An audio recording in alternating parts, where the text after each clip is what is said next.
আরে পুজো মানেই কি শুধু বাইরে ঘোরাঘুরি আর উল্টোপাল্টা খাওয়া দাওয়া? না না, তা নয়। রাকায়াটে গ্ল্যান্সের রান্নাঘর এই পুজোর সময়েও খোলা রয়েছে। আর সেখানেই আজকে রান্না হয়েছে আর মাছের ঝোল। আলু আর পেঁয়াজ দিয়ে আর মাছের এই পাতলা ঝোলটা খেতে কিন্তু দুর্দান্ত।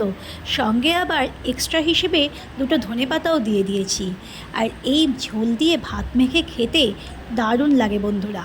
সবসময় বাইরে খেলে তো পেটের অবস্থা দফারফা হবে, তাই বাড়িতেও কিন্তু পুজোর সময় খাওয়া দাওয়া চাই চাই। আর এই রকম মেনুগুলো হলে কিন্তু পুজো পুরো জমে যাবে।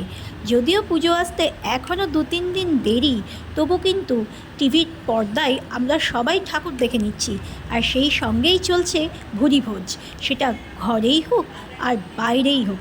রাকাইটে গ্ল্যান্স সব সময় কিন্তু এগুলোই এখন দিতে থাকবে বন্ধুরা। এই রকমই ভালো ভালো সুন্দর খাবার সারা বছর তো আমরা একঘেয়ে খেতেই থাকি ডায়েট মেনটেন করে। এই 4টে দিন ডায়েট থেকে সম্পূর্ণ ছুটি, যা মন তাই খাও। রাকাইটে গ্ল্যান্সের পর্দায় নজর রাখো আর দেখতে থাকো, ভালো থাকো, ভালো খাও।